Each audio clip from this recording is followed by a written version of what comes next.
Welcome back to our Child and Adolescent Psychiatry Grand Round series after our summer hiatus.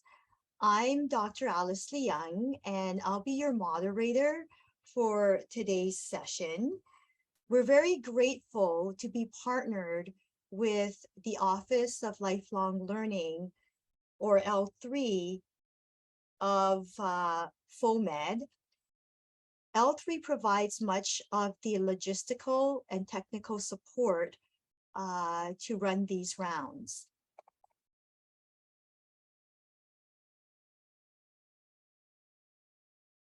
We acknowledge that we are on traditional territories across Canada of the many First Nations, Métis, and Inuit whose footsteps have marked these lands for centuries.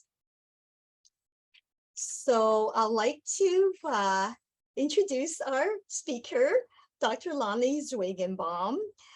So Dr. Zwaigenbaum is the director of the Autism Research Center. His research focuses on early development in autism and related neurodevelopmental disorders, with the goals of identifying early behavioral and neurobiological markers of autism. His research group is following a high-risk cohort, namely infant siblings of children with autism. And this is helping the group identify specific risk factors to aid in the early diagnosis and study basic processes that may underline later symptoms. Other research that Dr. Zwaigenbaum is involved in include genetic studies of autism using molecular and genomic strategies, a national longitudinal study of developmental trajectories and outcomes in newly diagnosed preschool children with autism, and a qualitative study of the values, priorities, and worldviews of families and children with autism. So we are very appreciative that you, Dr. Zwaigenbaum, is able to join us today to share your expertise in autism. That's very kind, Alice. Thank you. And hello, everyone. Welcome to the rounds. I wish I could be there in person. I was telling Alice I'm sitting in my mother-in-law's place. I've got a barrier behind the golden retriever, so hopefully they won't sort of jump out and make an appearance. And again, really delighted to be here with you today. And you know, Alice talked about areas of research that I've been involved in, and I'm grateful. I'll be talking about something a little bit different today, but there are some interesting links and tensions actually sort of across those areas in relation to what we'll be talking about today. So I'm just going to go ahead and share my screen. And here we go. So we'll plan to wrap up just before the beginning of the hour. Really look forward to your comments and questions, and I'll be sure to leave my email at the end if people have follow-up questions as well. I've included some of my titles and affiliations here, and I'll comment on that a bit further when I go through the disclosures. Not a lot to disclose. I mean, my research is funded externally. I've been fortunate to be supported by the Stollery Children's Hospital Foundation and WICRI, and also had support through Canadian Institutes of Health Research, Kids Brain Health Network, kind of a site lead of an NIH grant, and as well as a couple other specific autism funders. In part because of my current administrative role, I have no other sort of financial connections to disclose. I am the clinical department head for child health. That has given me yet another window into what the real world is like in terms of trying to access assessment and the complexities around collaboration between psychiatry, pediatrics, and primary care, as well as developmental pediatrics here at the Glenrose. I'm the medical lead with our follow-up clinic, the Neurodevelopmental Assessment and Consultation Service. And I also work in the assessment clinics at the Glenrose. And we'll be spending some time talking about a recent assessment and report that was released by the Canadian Academy of Health Sciences, which was really intended to inform national autism policy. And I'll go through some of those details as well. So the presentation itself doesn't have any particular financial support other than the continuing ed funds that supported this laptop And just in terms of mitigating potential bias, I think the bottom line is I think we all have to be very cognizant about how our roles sort of shape the lens through which we view the world. And, I'll be talking about messy areas of health services and the dynamic among different stakeholder groups. And I'll just be upfront about what statements are truly based in evidence versus personal perspectives based on my own experiences and professional roles. The broad objectives for this presentation, I'm hoping by the end that you'll have a better sense of some of the challenges facing autistic people and their families locally and across Canada, and with reference to this assessment that was conducted by the Canadian Academy of Health Sciences. I'll talk specifically about evidence-based strategies that are intended to make autism diagnosis more accessible, but recognizing that there are some lifespan considerations here, including into adulthood. I just also acknowledge some of the hurdles that we still need to grapple with. And then just some personal reflections on how, when we start to think about our biases and worldviews related to autism, how we inadvertently sort of communicate those to our colleagues and our trainees, and think about sort of why a social model as well as medical model of autism is relevant as we think about our broader professional roles, including as teachers and educators. So just as a brief background, autism is a relatively common condition. It is behaviorally defined. It's a combination of social communication differences as well as preferences for certain kind of often intense or narrow interests, as well as sort of repetitive behavior patterns or difficulty adapting to change, as well as difficulties sometimes coping with the sensory environment. It is a big theme of this presentation is what we can learn about autism and the needs of autistic people through an equity, diversity, and inclusion lens rather than a traditional biomedical lens, and even to think about the language of autism, because there are now quite a number of studies indicating that people with lived experience, so people with the diagnosis, actually prefer identity first rather than person first language. So I will refer to people as autistic as opposed to a person with autism, and lots of interesting layers there. I think that I just in terms of my generation, when we went through training, we were very much taught person first language, and to sort of really respect the person and not somehow identify them or define them by their medical diagnosis. But for many autistic people, being autistic is just sort of part of who they are, and it's not sort of an external medical condition or hardship. It's part of their identity. And so I will use that identity first language just to respect that group. And then I will talk a little bit about sort of broader implications of some of these issues. So just as a start, autism is a pretty common condition. So the most recent data in Canada comes from a national cross-sectional survey that was conducted by Stats Canada in collaboration with the Public Health Agency of Canada. Essentially, families across the country were asked, has your son or daughter ever been diagnosed with autism? There were some important exclusions here they're listed at the bottom, including, some of the most important communities to represent, including those living on reserve or other Aboriginal communities, and those living in the foster care system. So here are the prevalence numbers. So overall, from ages 1 to 17, roughly 2% or 1 in 50, which is a really high number.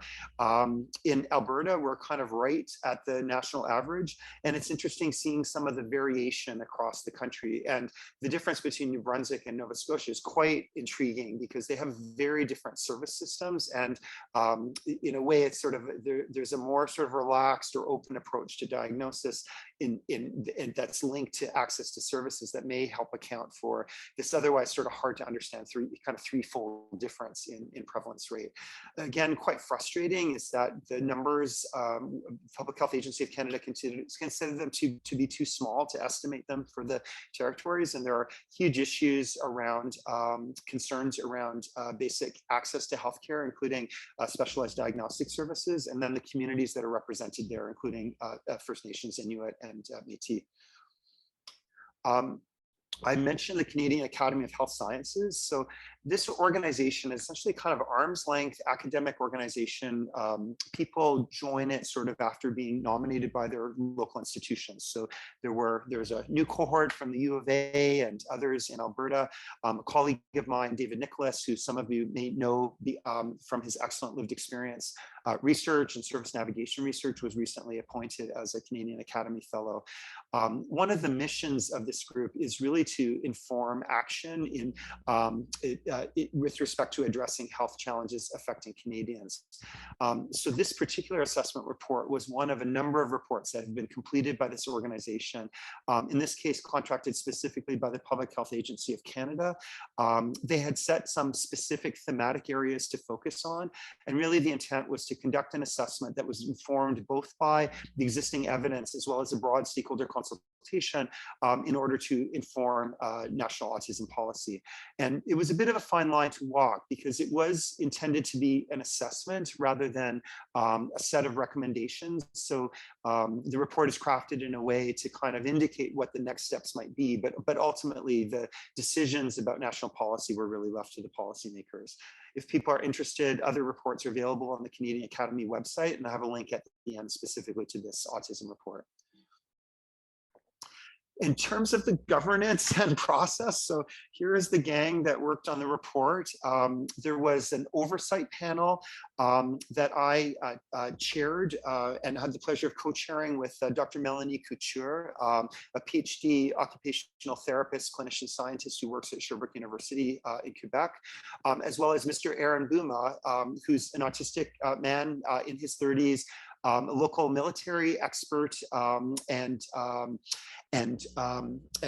he essentially makes replicas of different tanks and weapons, and is an incredibly talented artist and sort of runs a museum in New Brunswick. And he was appointed as the vice chair of the process as well. And then a number of other people within the oversight panel that came from professional backgrounds. In fact, David, who I mentioned was here. He was actually the lead of one of the work groups. And then also people with lived experience, including parents of autistic people and people who were themselves autistic.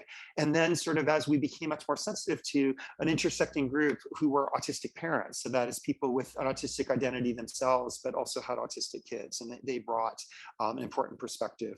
And then there was kind of a secretariat of the Canadian Academy that did a lot of the heavy lifting with the literature searches and the writing. And we worked together collaboratively as an oversight panel that was informed by 3 work groups covering 3 broad areas: supports and services, social inclusion, and economic inclusion, and then a number of smaller work groups and discussion groups that help process the information and grapple with some of the complexities. It was a pretty extensive assessment. I look back at the day 2 years ago that I was invited to have a role, and I wish I knew now what I wish I knew then what I did now. But it was certainly a rewarding, if demanding process. So at the outset, we reviewed policy documents from Canada and other jurisdictions. As I said, there was an extensive evidence review with a focus on systematic reviews, but in under-researched areas, we looked at some original papers as well. In the end, we covered over 6,500 articles and which were infused into the different sections of the report.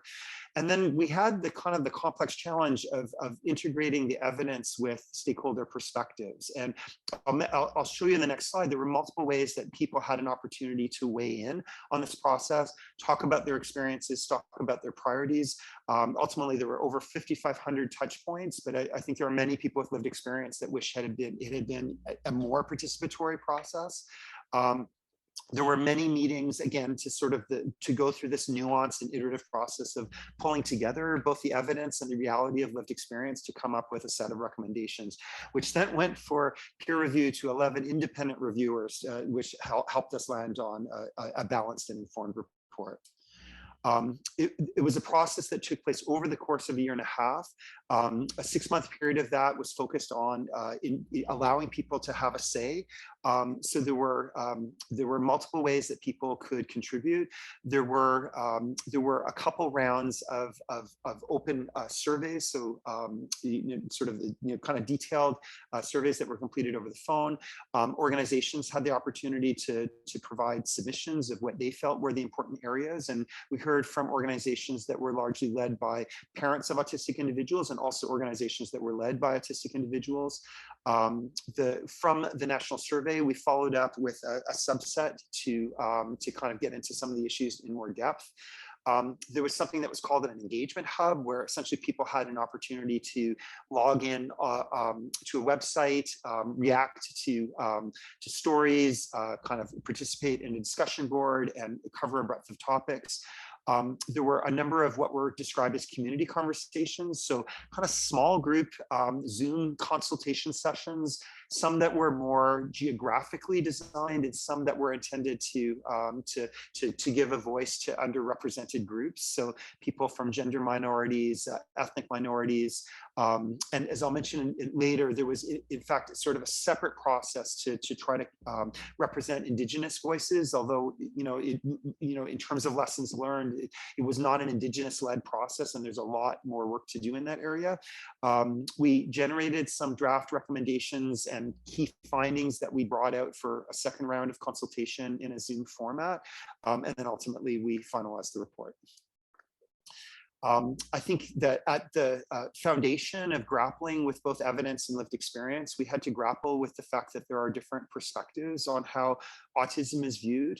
I mean, I'm a pediatrician, so I kind of come at this at a pretty, in terms of my own training and to some extent from in my clinical work, a pretty biomedical perspective. So, I've learned about autism sort of as defined by the DSM criteria, and kind of inherently as a medical diagnosis. We often think in a very simple way that impairment results directly from symptoms. And we do use a diagnostic language to represent clinical leads and heterogeneity. I mean, we kind of use our medical speak to refer to issues related to autism. But there is a growing perspective and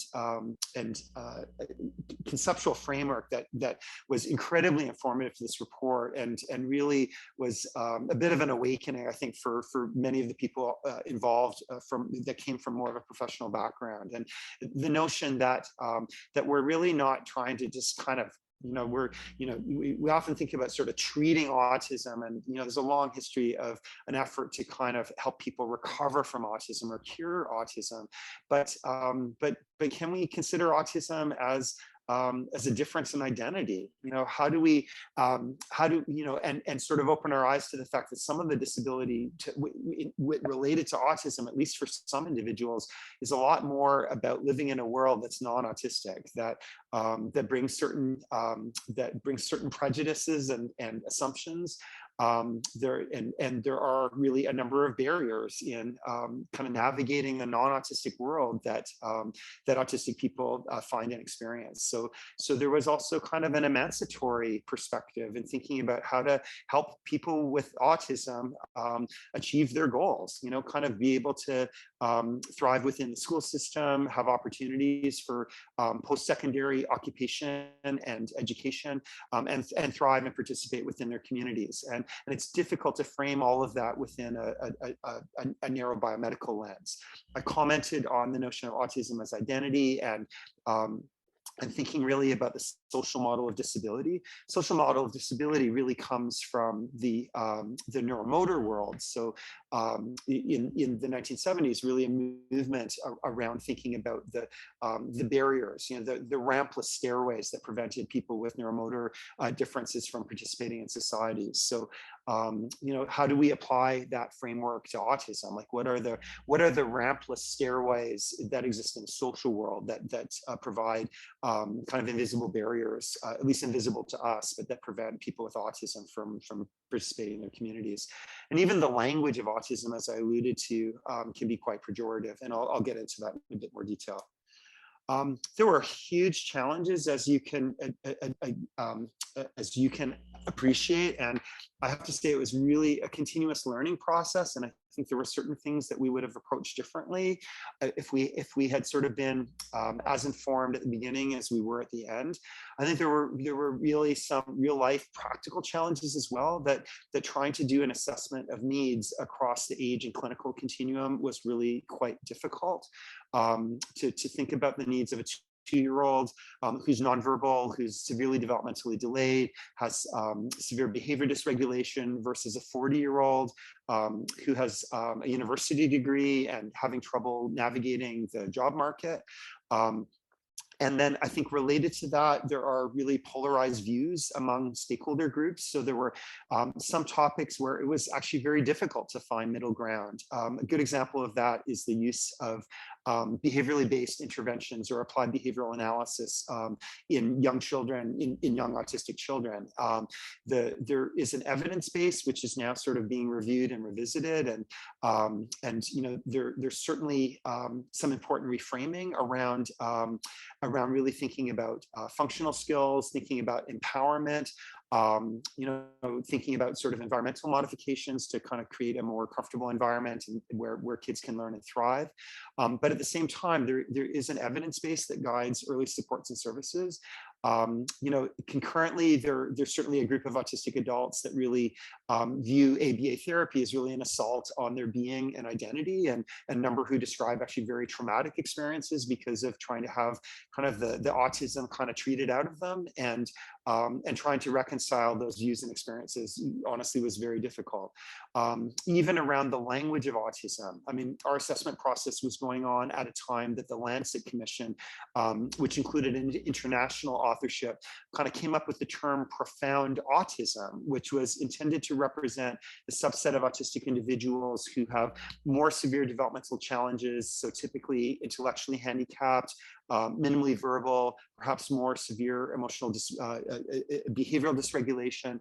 But it's a term that's not been embraced by kind of the broad range of stakeholder groups. You know, people wonder, you know, so what's the opposite of profound autism? Do the rest of autistic people kind of have mundane autism? And it seems a bit flip and jokey, but the truth is, it speaks to sort of a deeper rift among the stakeholder community, this notion of who truly has disability, and where if we sort of focus on one particular group, that does it diminish the pain and difficult experiences that others have related to mental health, related to finding barriers that prevent them from thriving and living independently.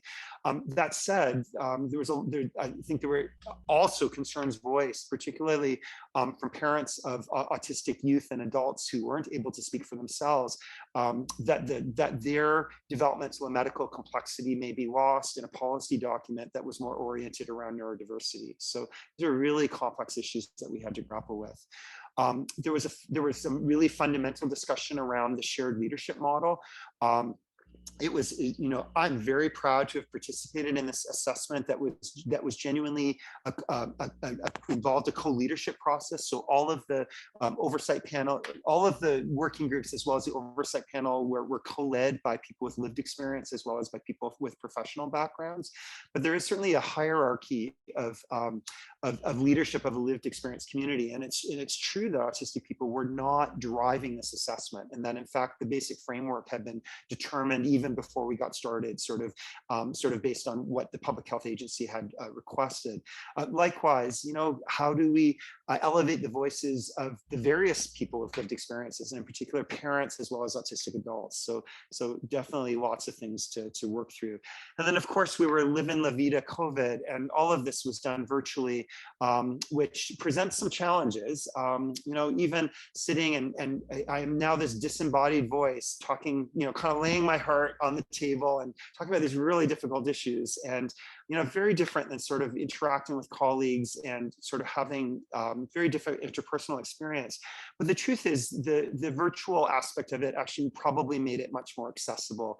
In some respects, it was difficult. It was more feasible to bring together underrepresented communities that were scattered across the country, and it was easier to apply principles of universal design and sort of make the whole experience kind of more more accessible to people who have, who would rather not be in a crowded room, or who would not have been able to travel across the country in order to participate.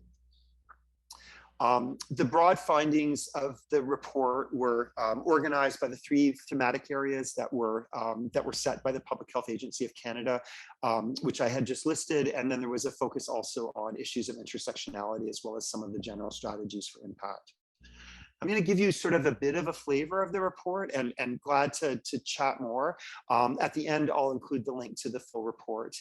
And just for context, this is a report that is currently under review now by the federal government. There's a meeting scheduled this fall for further input, and my understanding is that they will be considered sort of as part of kind of federal budget planning. But there are a lot of findings in the report, and it'll be interesting to see sort of what makes its way to the surface. So, I mean, intersectionality and diversity is really important to consider, I think, in any area of mental health or neurodevelopment.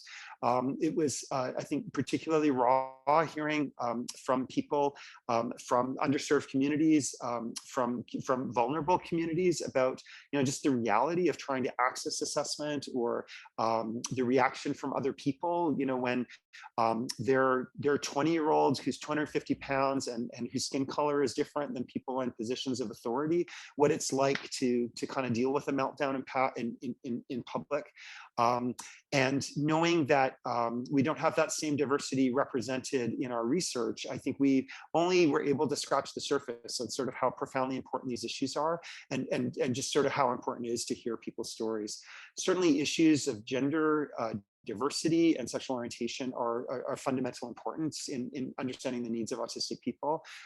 There's very high co-occurrence between neurodiversity and gender diversity, and that was certainly apparent sort of both within our leadership group and among the autistic people we spoke to across the country. And then, even the complexity of support needs is an important aspect of diversity. And then I mentioned autistic parents, and in some ways they experience double stigma in terms of people questioning their parenting ability, and then sort of having to kind of work through their own personal challenges as they navigate a very complex service system. There was a focused effort to understand the experiences of Indigenous individuals and families, but again, it was not an Indigenous-led process, and sort of within the constraints of assessment, to some extent, it was a bit of a homogenous process, and clearly there needs to be an Indigenous-led and more localized approach to really have a fulsome approach. I have the pleasure of working with a PhD student who comes from the Sampson Cree Nation in Musqueam. His name is Grant Bruno. He participated in this report. I'm excited to be working with him as he does kind of one of the first research studies in this area, really understanding the lived experience of First Nations people and their families related to autism.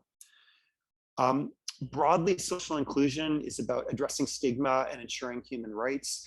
There was a broad theme about how we move as a society from autism awareness to autism acceptance. And it's not enough to be knowledgeable, and it's not enough to have a subset of individuals sensitized to these issues, but rather recognizing that autistic people interact with people in the transportation system, in the education system, in the private sector. We need to make sure that we apply an EDI lens to make sure that people are not being discriminated against, and that people have opportunities that are based on their skills and not just their ability to kind of conform to kind of people's expectations that come from working with non-autistic people, and really thinking deeply about what does active and meaningful participation mean. And this overlaps a bit with what I'll talk about under economic inclusion, but really thinking about even issues of housing, making sure that people have full opportunities to live independently, to access kind of what they need in their own communities, and that it's economically viable. With respect to social inclusion, one framework that I was oriented to that I was actually not familiar with before was the double empathy problem that was initially articulated by Damian Milton, who himself is an autistic academic, and fundamentally really sort of thinks about communication as a two-way street, and this notion that communication and perspective taking is as much of a challenge for non-autistic people as it is for autistic people. And there's a nice infographic that comes from a paper by Kristen Bonham-Abutel, which I'll speak about in a bit more detail because it gets into more information about the implications of our language use. But this is a really nice concept that, we often, when we talk about the features of autism, one of the things we sometimes talking about is theory of mind problems, so difficulty perspective taking. But there's actually good research that indicates that really sort of both that it's a dynamic issue where it's difficult for non-autistic people to kind of understand the perspectives of autistic people as well. And really, anytime that there are differences in perspective and communication between social partners, there's going to be some breakdown in communication. And it's really the importance of understanding each other's perspective and respecting that there is going to be diversity in the way people think and the way that they see the world, that we're going to be able to work together much better. And just to acknowledge that even though this is a two-way street, I mean, I think the reality is that that if you come into the world with an autistic mind, there are definite disadvantages in terms of kind of working with the minority of people who don't necessarily think the way that you do. Oops. Okay. In terms of economic inclusion, both through policy analysis and talking to stakeholders, recognizing that although we do have some good federal support programs, they're extremely difficult to navigate. Families are forced to choose between registered education savings plans and registered disability savings plans. And without continued confirmation of diagnosis, they're at risk of having their disability savings plans closed and not available to their sons and daughters as they get older.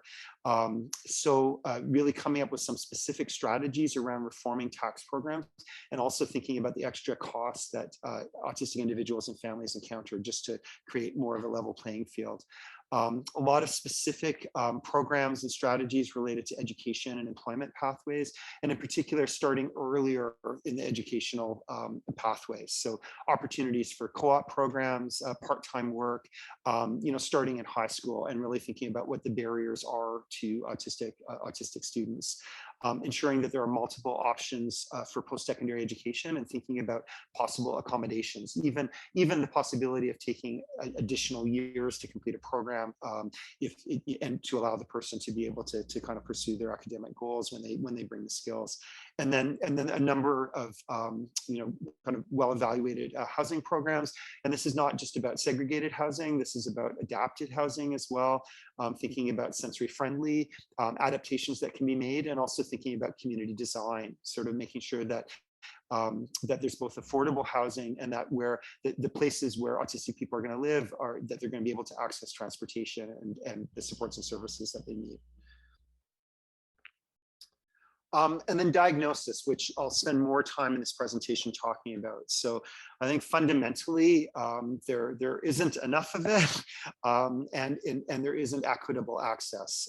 I think we're fortunate to live in a community where we're kind of near a regional center for pediatric diagnosis, even sort of within Edmonton and kind of within sort of one of the premier developmental centers. When it comes to adults, we're proud to have an adult diagnostic program, and I have wonderful colleagues, Ade and Fantu Ormaladi, as well as an extended team that work there. But they have an exponentially growing wait list, and there's no real kind of mechanism right now to scale up to the need. So there are just huge needs. Supports and services, I mean, the report gets into this extensively. As I commented, it was a bit of a process of threading the needle in terms of acknowledging both the evidence base around early interventions, but also emphasizing sort of how that field has evolved and incorporated developmental principles and a more family-centered approach versus kind of more traditional ABA-based methods. And we're fortunate in our community to have access to really skilled service providers and agencies who are adopting evidence-based models. This is not available nationally, and even within the province, it really does depend how close you're living to a major center in terms of your the range of options and the accessibility. And then, acknowledging the cliff that happens sort of after entering the school system and out of the school system, but also talking about some of the specific evidence-based programs, including peer mentoring approaches and anti-bullying programs. I'm just going to circle back to the whole discussion around diagnosis. I commented that the average age of diagnosis in between 1 and 19 at least is, sorry, apologies. I comment on the rate of diagnosis of being about 2%. Between 1 and 17, the median age of diagnosis was 4.7. In the report, this was stratified by age group. Not surprisingly, the peak age is in the school age years, but I really want to emphasize that there's not really that much of a drop up into adolescence. And as a result, there's no real reason to think that there are sort of dramatically lower rates of autism among adults versus in childhood and youth, and yet sort of the assessment service system is very much focused in the pediatric years. So how do we ensure timely diagnosis? And very deliberately change this from early diagnosis because there is a lot of diversity among autistic people, and it's never going to be a one-size-fits-all. And I don't think we can make an assumption that all individuals with autism, despite our best efforts, are going to be diagnosed in the first few years of life.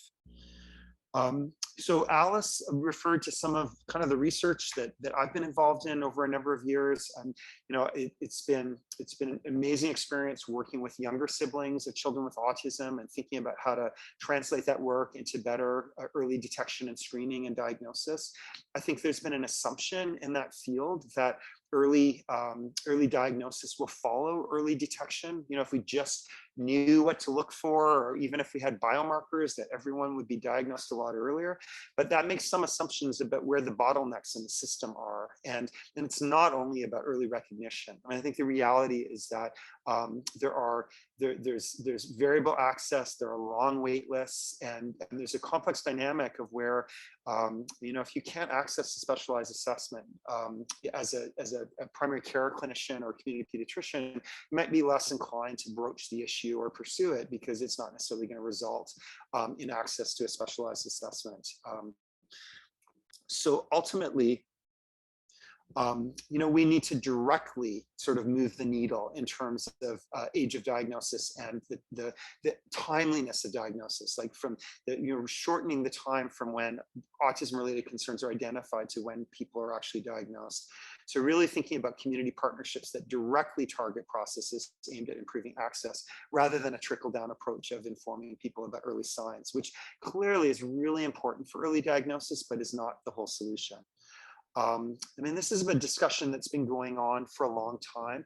I think the pandemic in some respects has made it even more urgent because of the disruption of our service systems. But I think there has been some tensions in the field. The whole notion of a gold standard consisting of a multidisciplinary team, kind of a very measurement intensive assessment model. And I think concerns about compromising the integrity of that assessment approach and the risk of overdiagnosis or underdiagnosis. But I think the trade-offs are that if we don't think about ways to kind of build the workforce and sort of and kind of support different pathways to diagnosis, that we're never going to overcome these bottlenecks. I was involved in the Canadian Pediatric Society task force that established some practice statements in assessment, and Canadian Pediatric Society adopted the notion of multiple streams to diagnosis, including a community assessment model and a specialty model. So specialty model is kind of the traditional approach, but really thinking about how do we move some of this diagnostic work closer to home and engage a broader workforce. A colleague, Lynn Sonnenberg, and I worked with a wonderful pediatric resident to conduct a systematic review that was published earlier this year on community training models for autism diagnosis. Sorry, the golden retrievers just went back in, so I'm a little distracted. Bottom line is that it is feasible to work with community pediatricians to move some of that diagnostic work into their office practices. The quality of the assessment and the agreement with the expert team is high. Providers feel more confident, and although there's more work needed to be done in the area, I mean, when parents are asked, they're very satisfied with the process. And the bottom line is kind of at least 50% reduction in wait times by building in this capacity. It's been wonderful working both with the Glenrose team as well as a group of community pediatricians over the past few years. The training approach in Edmonton, and huge credit to Lynn Sonnenberg, is a multi-step process that starts with a didactic training session, initially in person, and then we moved it online during the pandemic, essentially kind of going over the details of the history, the interactive assessment, and then kind of the practical issues, like how do you construct a report, how do you help families navigate the system, what are some of the practical resources and other information links that should be shared. After the pediatricians received that initial orientation, Lynn has gone to their offices or done it online to actually kind of to provide some initial coaching for the first a few assessments. And then afterwards, the pediatricians start to see children in their office, kind of using the assessment model that they've learned earlier in the process, but with kind of mentoring through case discussion and an kind of ongoing process of consultation and dialogue. So it's not really just a training program, but what we're really trying to establish is a community of practice in autism diagnosis. And huge acknowledgement to the support from Glenrose leadership, and in particular, the Glenrose Central Intake, which has continued to pull the information together for the pediatricians, so they have solid information about the child's kind of previous assessments. They have a community speech and language assessment. And then the families have an opportunity to access the resources and services through the Glenrose as well, so that it makes the pediatricians work a bit easier and ensures kind of comparable experience and quality. The case discussion has used a framework that's known as ECHO, or Extension of Community Health Outcomes. This is a pretty simple model that looks a bit like this. It was my first experience with Zoom. Kind of, you have a specialty hub team that might be a couple professionals, or it might be a more extensive team that might bring in expertise like psychology, speech and language therapy, dietitian. Other essential hub team members might be a parent, an autistic individual, someone who works for an advocacy group like Autism Edmonton, and then there's these, and then different community practices will participate, and they can present children that they've seen for assessment and diagnosis, and/or they can present children that they're seeing for consultation around co-occurring mental health and physical health conditions. And there are, this is a model that was initially established through randomized controlled trials, really shows comparable care experience as well as sort of outcome metrics. People seen sort of in their community practice when that practitioner is participating in a hub, and it really does really make specialized care more accessible. So this is our local group, some wonderful pediatricians who've taken this training and gone on to do autism assessments now in their own offices. Here's Lynn, who's really, kind of provided the brainchild for the mentored assessments, and was also led the process of developing a parent-mediated assessment tool that allowed us to kind of maintain this through the pandemic. Here's Shannon Ma, who works both in intake and also coordinates the ECHO process. And this is Hasu Rajani, who is actually our section chief for community pediatrics and also an active participant in this process, and then a number of other amazing partners. I think this move to community assessment and diagnosis is part of a broader move to thinking about autism not just as a medical condition, but as a community of people who need healthcare, and really making sure that, like other individuals, they have an opportunity to receive that care within a medical home in kind of a holistic and more coordinated way.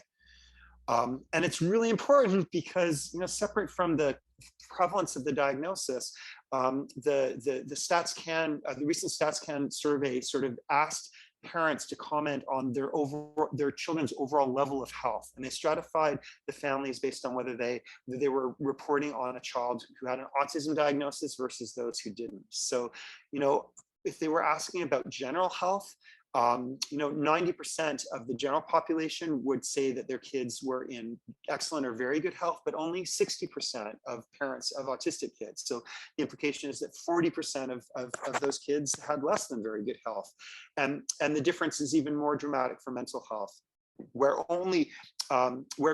parents of only 40% of autistic children and youth are reporting their children as having very good or excellent mental health, and a very substantial percentage reporting as having sort of poor affair.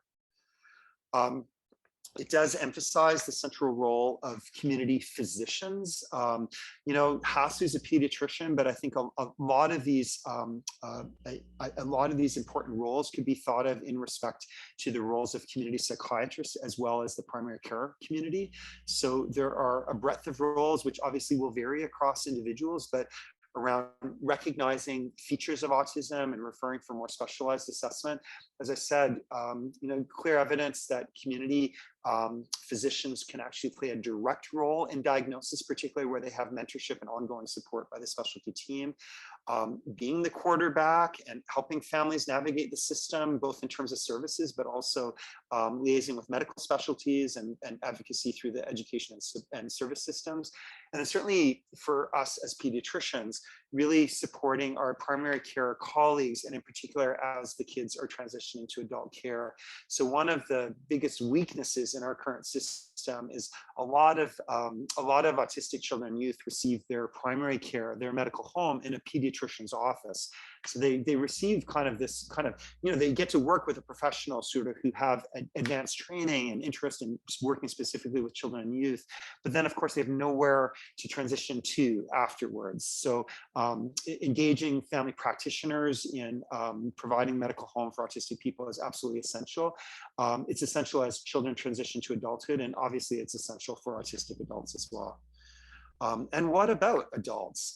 This photo comes from a series that was reported by the Toronto Star, I think about 20 years ago now, what just acknowledged that autism is just, the face of autism is not just of a young white boy, but rather of people across the age span, and both males and females. And it's interesting that in this picture from 15, 20 years ago, it's not terribly ethnically diverse. And I think we're learning more and more about the faces of autism. Just out of interest, we don't know as much about autism diagnosis in adults because there isn't the same infrastructure as like the education system or an ability for StatsCan to go out and survey parents, but there is growing research in the area, and again, no real reason to think about the prevalence being lower in adults. This is one particular study that was a report that combined community cohorts from 3 areas of Australia, a total of 657 adults from ages 15 to 80. It's interesting that in contrast to the usual sex bias, where you usually have 3 or 4 males per female, the numbers were actually relatively similar. We were fortunate to hear from Mengshuan Lai at our pediatric rehab rounds a couple weeks ago, who presented a meta-analysis and a more exhaustive summary of studies in this area. And there's no question that the sex ratio drops sort of over the lifespan if you're looking at kind of men and women with autism. And I'll just sort of draw your attention to this figure here, which is actually a bit lower than I've seen in some other surveys, but not at all uncommon to see upwards of 10 to 20% of people within autistic cohorts kind of identifying as gender diverse, or who are transgender, who, for instance, would identify as female even if they were assigned male at birth. There are a number of factors that they reported being associated with age of diagnosis, including overshadowing by other mental health diagnoses, not surprisingly, lack of intellectual disability, but interestingly, and a bit counterintuitive, higher self-reported autistic traits, and really speaks to sometimes the discordance between people's self-reports and their own personal experience versus how they, sort of the impressions that clinicians get when they first meet them. There's lots of best practice statements around autism diagnostic assessment, but again, just huge gaps in what's available, and just a disconnect between what would be considered best practice, even within Canada for children and youth, and what's currently available for adults. And it's important, not only around diagnosis, but in terms of thinking the healthcare needs. This is just briefly mention a survey from the Kaiser Permanente Health Network in California from a few years ago that really reported not just the usual suspects like sleep conditions or GI, but pretty much every chronic health condition, including cardiovascular disease and diabetes, as being considerably higher among autistic adults versus non-autistic adults. And then I recognize that we're a bit short for time, so I just want to make a few final points, and then looking forward to your comments and questions. So, again, the whole process of being part of the Canadian Academy of Health Sciences assessment, and then also kind of in my different professional roles here, just kind of recognizing sort of what biases and prejudices that I bring to the table, and sort of how I communicate those to colleagues and trainees. And having worked now more closely with autistic adults, I've had to kind of revisit how I talk about autism and how I teach about autism. So, I went back and looked at my kind of medical school, the lecture that I give to the second year medical students, and to some of the other faculties. So, I think kind of a reasonable starting point as a physician, at least one trained kind of when I did, kind of start with the DSM criteria, kind of delineating the phenotype, but it is pretty deficit based. I mean, I'll give you an example. The DSM-5, at least for autism and other neurodevelopmental conditions, really is quite deficit based. Kind of makes the assumption that impairment results from symptoms, and therefore treatments are aimed at reducing symptoms. And then we talk about a subset who have optimal outcomes that are generally defined by us, right? Rather than autistic people. And fundamentally, we're trying to look for causes like genetics and kind of toxins and whatever, but it sort of boils down to the sort of the neurological framework. You kind of look for the lesion and treat it. But clearly there are other perspectives to consider. And I think a fundamental question that we all have to grapple with when we're working with learners is, what do they actually need to know? I mean, I had to critically look at my undergraduate medical lecture and ask, are all of these individuals going to be working in developmental clinics or even in their community clinics making autism diagnoses? Probably not, but they're all going to be providing healthcare for autistic individuals. And how do they do that effectively? And thinking about the social versus medical models of disability from the neuromotor or cerebral palsy world, and specifically Jan Willem Gorder and Peter Rosenbaum with this wonderful F words model, F referring to things like family and function and fun and future, and really thinking about that rather than just kind of medically defined impairment. Thinking sort of more at a multi-layered level of the influences on the person's life, including the social influences of health. And then sort of thinking neurodiversity, and that includes the language that we use. And I will draw your attention to this article. I won't go through in detail.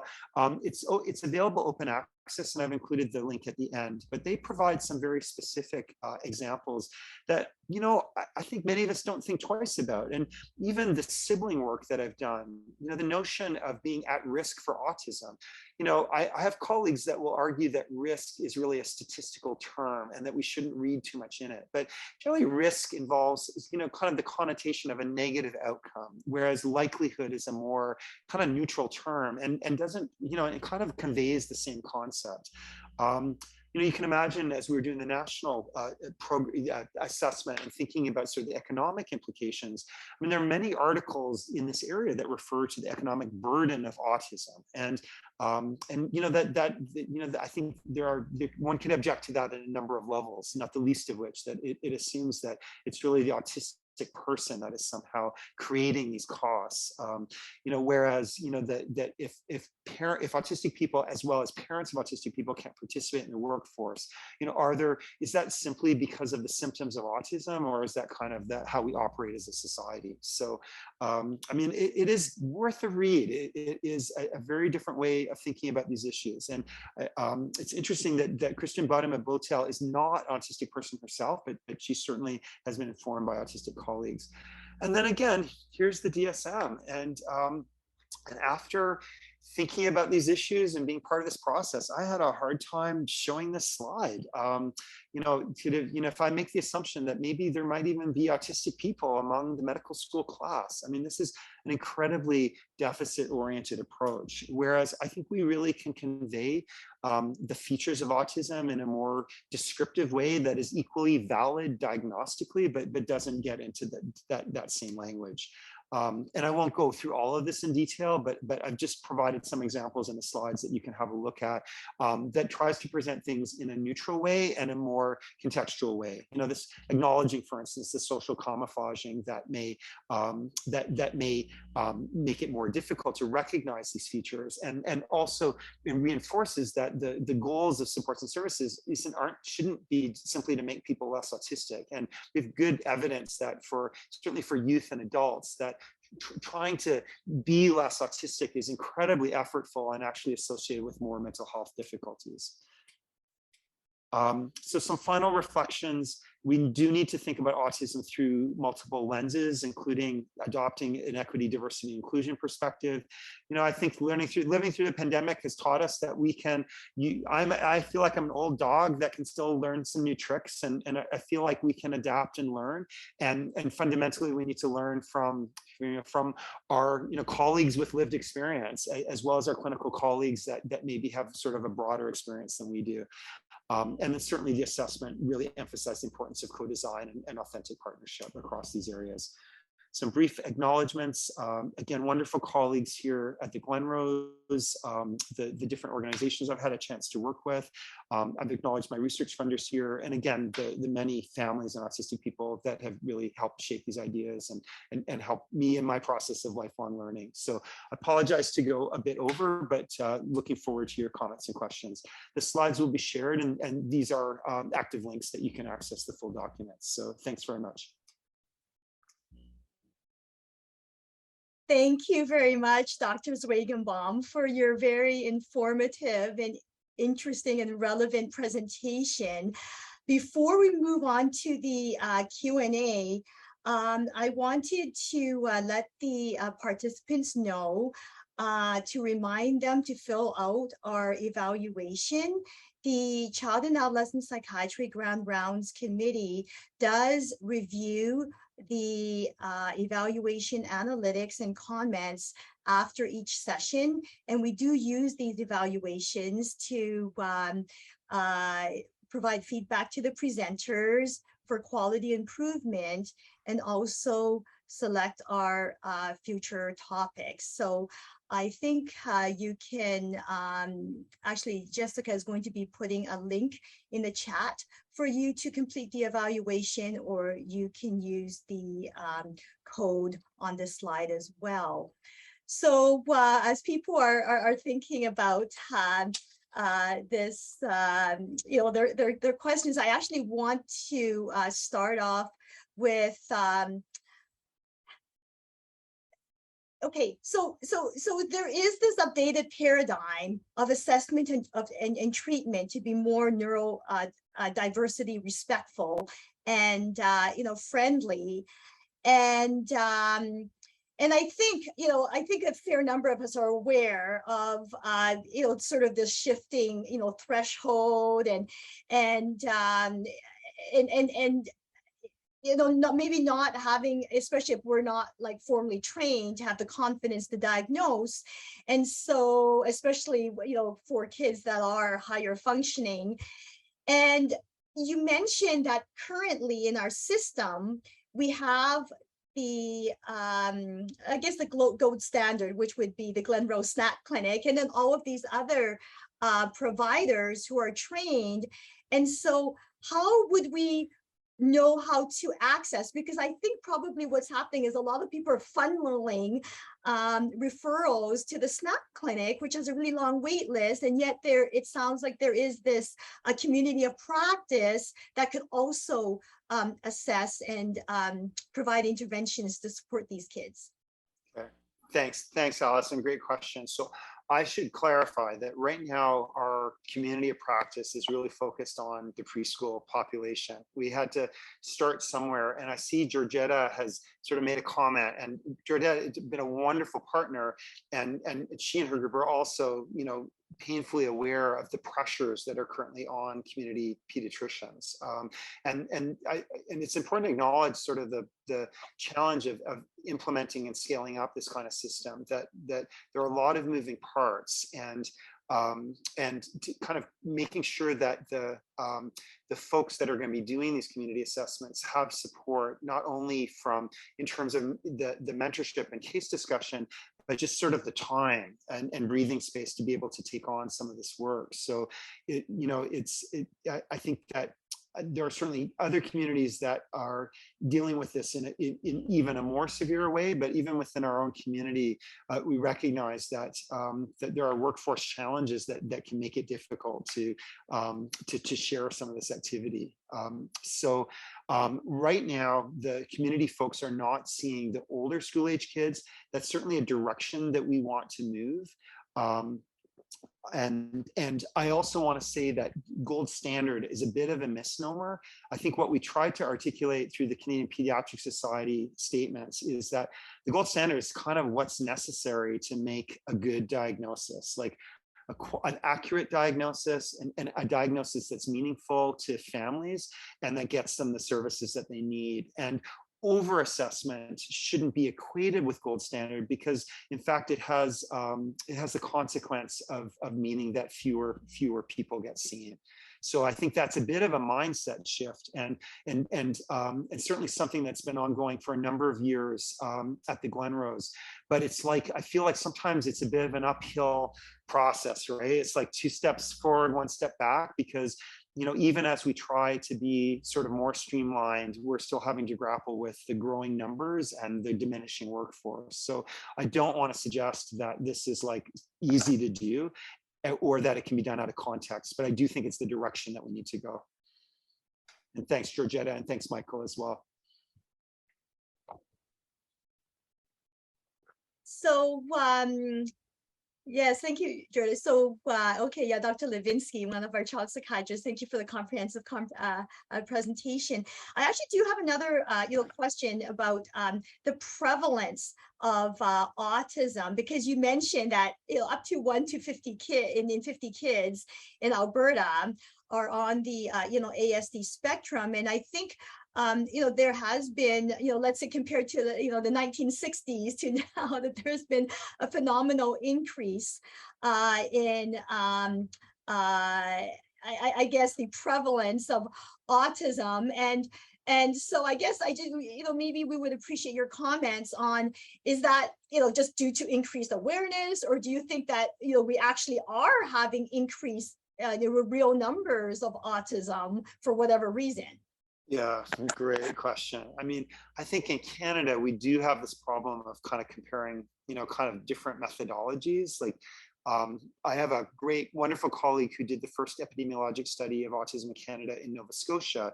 It was published in 1988, and there the estimate was about 1 in 1,000. So, consider a relatively uncommon condition. We haven't had sort of like sequential studies in Canada, and recently we've had a national autism surveillance system, but even between what was published a few years ago versus the Stats Canada survey, very different data. The data that came from the surveillance system was previously kind of linked to provincial data like health and education, whereas this was really a national survey of parents. On the other hand, in the US, they've had something called the Autism and Developmental Disabilities Monitoring Network, where they've actually used a similar methodology every few years over the past 20 years or so. And even then, they have seen incremental increases in the rates, kind of starting in the ballpark of like 1 in 200, and now most recently something like 1 in 45. So, I mean, I think there's probably multiple issues at play. I think there's no question we have a broader concept of autism. It's a much more inclusive diagnosis now, but I think we don't completely know, is that the entire explanation, or are there other things at play that might genuinely be increasing the numbers? Okay, thank you. So we have a question from Dr. Levinsky, and his question is, at this point, a lot of psychologists offer in private practice assessment for autism that doesn't appear to have the same quality as, Glenrose snack, and potentially, autism is being, overdiagnosed in these clinics, and how to, I guess, address this situation. Yeah, it's a great question. I mean, I think in a way, it's sort of the other consequence of opening autism to multiple ways of being assessed and diagnosed. And I agree with Michael, like separate from what I've spoken about in terms of pediatricians, some kids are being diagnosed by a particular service provider. There are private psychologists. There are some people, school psychologists, that are doing the assessment and diagnosis. So, I don't know that we know the answer to this. My own perspective on it is that rather than just kind of putting further barriers and hoops for people to jump through, that it would serve us as a community and also families and kids if we just work together. If we sort of, genuinely reached out and created a community of practice, had some, come to some consensus around sort of what do we really mean by a quality assessment. Share some knowledge and experience. How do we help families navigate FSCD access? Because I'm aware that sometimes kids will have a good assessment, but it won't be written up in a way that FSCD is used to seeing the assessments. There may be pieces that are missing.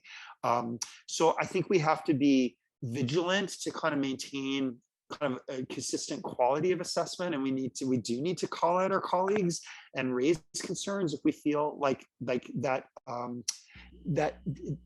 that the quality of the assessment, like what informed the assessment, that I think reaching out to colleagues where there's a significant difference in clinical opinion, I think can be very constructive.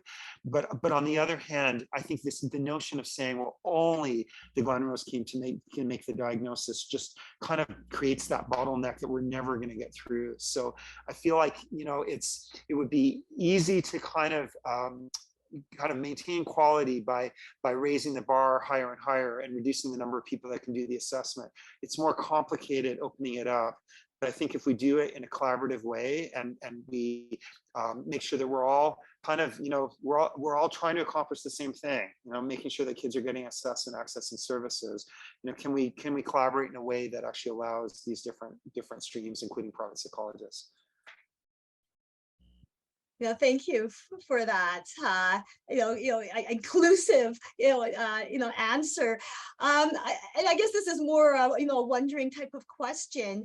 Do you see another, let's say, series of trainings for maybe perhaps child psychiatrists, or maybe family doctors who or even pediatricians who maybe want to help out with diagnosis of let's say older children and adolescents, and because you have your infant and preschool group, but do you see expanding that training moving forward? Yeah, so I think the short answer is yes. And we've had some kind of initial discussion about what that might look like. We're also fortunate to be joined by some community psychiatrists and psychologists, including from AHS sites. At our most recent, we did an ADOS training, so the interactive tool that we use kind of at the Glenrose, but under the leadership of Ade and Funto, really starting to engage other groups to see whether they would like to become involved in autism assessment more on the adult side. I think the caveat, of course, is that often when people present later, whether it's in older childhood or in adulthood, it's the presentation is a bit more complicated. This features may be more subtle. There may be less of a degree of language or intellectual disability, and in some respect, it just requires a higher skill level to kind of conduct an appropriate assessment and differential diagnosis. So I don't think it's as simple as sort of kind of using exactly the same training model that we are now. I think we're going to have to be sensitive to those nuances. But on the other hand, and I saw Georgetta, and I think there are other community pediatricians on. I have like such respect for for my colleagues who are doing these assessments, and if, like, as psychiatrists or developmental pediatricians, if we reflect on what we knew at the end of our initial training versus what we've learned in the course of our practices, it is a learning curve, but we don't have a monopoly on that expertise. And I'm confident that we can expand the age range as long as we continue to provide that support. So opportunities for case discussion, the sense of community of practice, so the sense that we can make ourselves available if people have questions, and critically that we make ourselves available to give another opinion if someone's not sure. Because I think all of us in our respective areas of practice, one of the hardest things to feel confident about is to say I'm not sure, and knowing when you're not sure and when it's helpful to get some additional assessments. So that has to be built into the training as well. But yes, I would love to see this expand to school age kids. Okay, well, we look forward to hearing and about adults, please. Yeah. So, well, okay, well, we have our work cut out for us. So again, thank you very much. And we look forward to, hearing about next steps, and maybe in another 1 or 2 years, we'll, have you come back and say, hey, this is our, new current status and community of practice. Well, I hope so too. So anyway, thanks so much, Alice. Thanks to the Lifelong Learning team for supporting the rounds, and to all of you for taking the time to be part of this discussion today.